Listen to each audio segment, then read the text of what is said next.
السلام عليكم ورحمة الله وبركاته. كوجمتوتا يا لكم صوتا هردوتوتا channel kiyya akkam nagartani fayyaa keessanii bakkuma jirtanii nageenyi rabbii isin biraa jiraatu.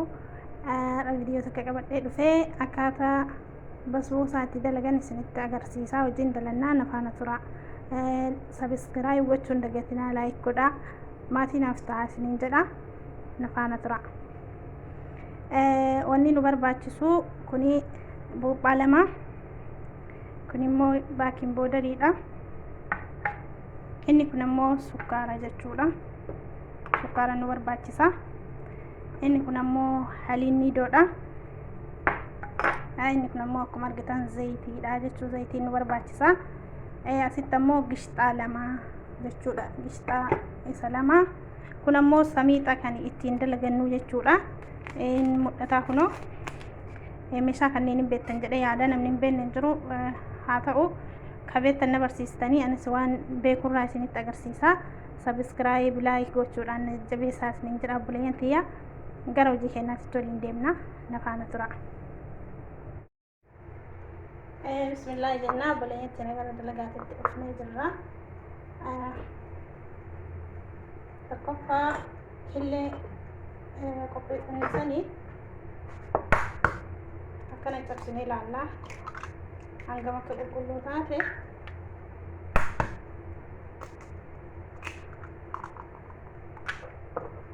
killeen teenya qulqulluudha. Bismillaahirrahmaanirrahiim nanna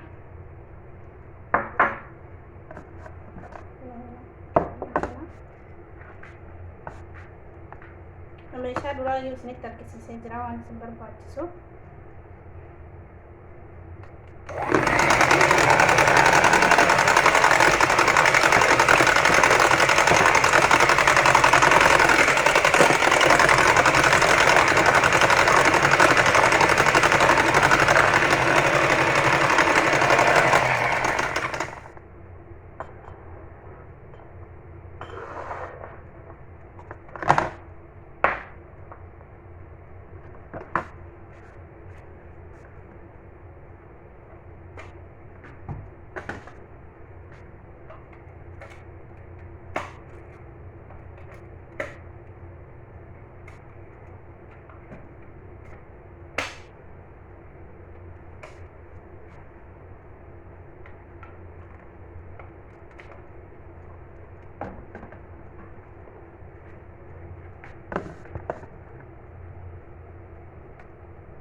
Sukkaaraatti dabalanna. Sukkaara isin barbaachisu isintu beeka.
Kun obboleeyyan tiyyaa erga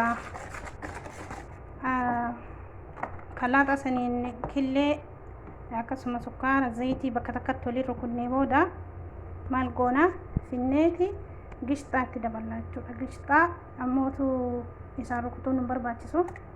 Gishxaa akkanatti itti daballaa. Isa lamaa jechuudha. Duraa isinitti argisiisee jira. Ammas finneeti kanaan waliin dhahannaa jechuudha. Haala kanaan.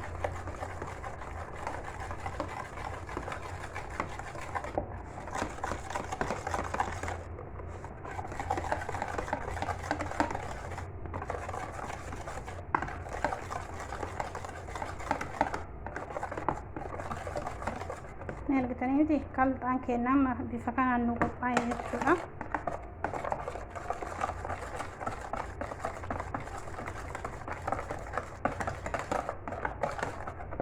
Eegasi sinneeti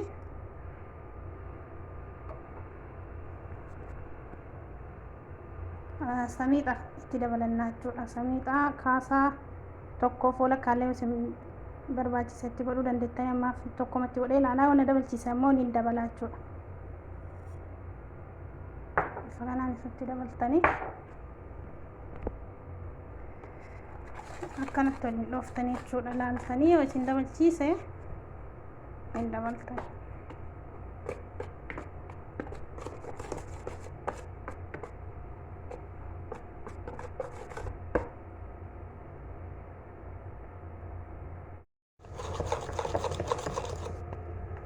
Bisa kanaan akkana jira. Ammallee samiidha isin dabalchiisaa gimmaashatti dabala. Walakkaa isaa xiqqoo walakkaa tokkoo fi walakkaa dalagee jechuudha. Gama yaa garuu isin achii gadillee dalaguu dandeettanii waan isin barbaachisu isin beekaa. Giyyaa waan barbaaddanii saniin jechuudha. Dhiqqaa kaanaan xiqqeessitanii. Amma eegisanii aanan duratti boodaadha jedhee isin mul'isisanii hin kurtan bifa kanaan kurtanii kana kurtanii fiddanii asitti dabaltanii jechuudha.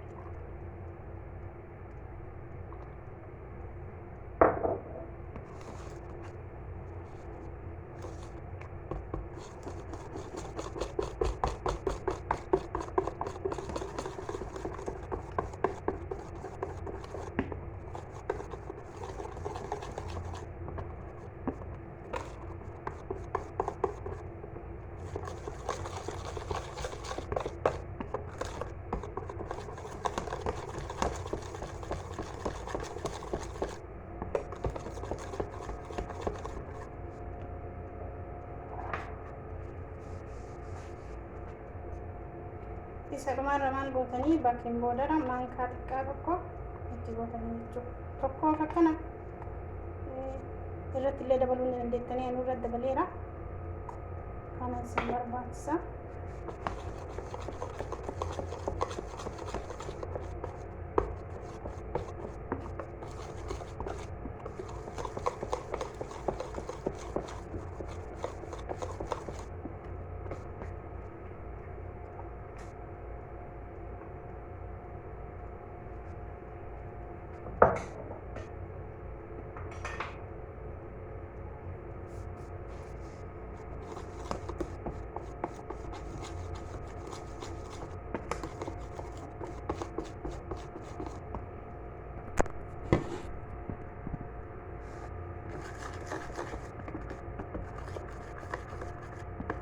Kana birachuudha qabaamni isaa kana fakkaata.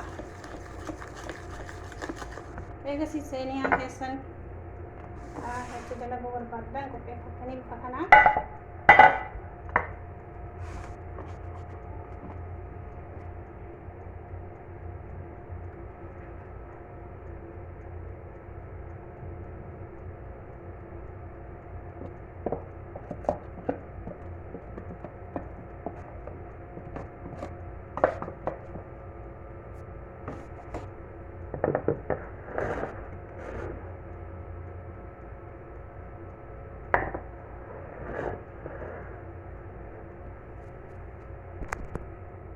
kana fakkaataa akkana seeniitti buuftanii kaltaan basboosaa kennaa akkana nu dhiyaatee jira. Akkana qopheeffannee eega taanee gara furiniitti galchinaa jechuudha. Na faana tura. No'ee jira furinii keessa galchuuf deema. Furinii keessaa walumaan galchinaa inshaallah.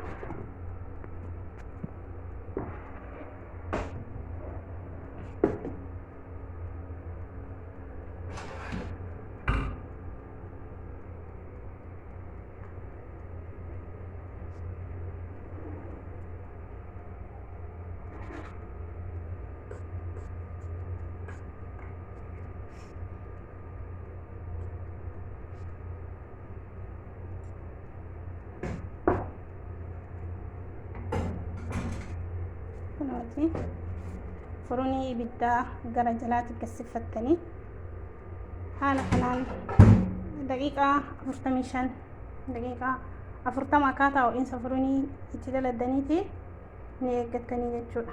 Walitti deebina. Obboleeyyan tiyyaa jidduu keessatti waan isin barbaachisu isinitti hima.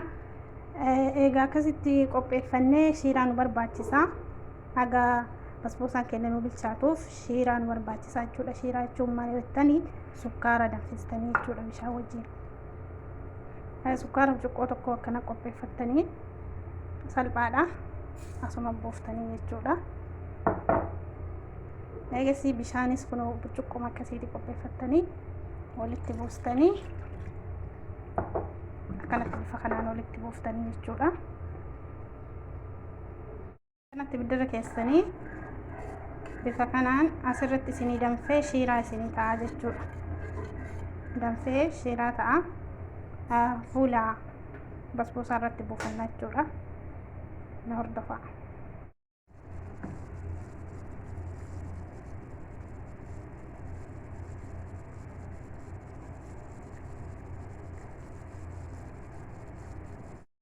Kunoo kana fakkaata basboosaan keenya kan dhaabbileen tiyya maashaallah amma xumuree jirra.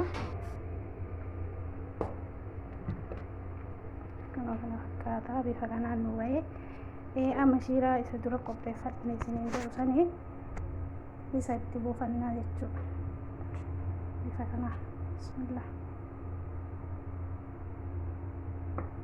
Shiiraan kun akka inni jiidhu taasisa. Ammootu mi'aa isaallee inni dabalaa jechuudha. Namni hin barbaanne irraa dhiisuullee ni dandeettanii jechuudha. Kunoo kana fakkaata maashaallah. Hedduu bareede. Makaamee walumaa murree isinitti argisiisa.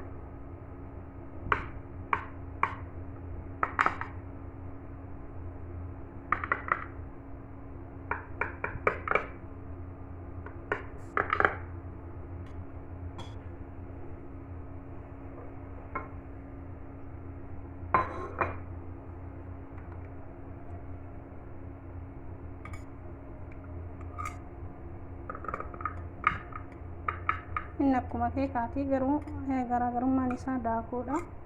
Daakuu isaa sanii fi daakuun keekaa tokko miti jechuudha.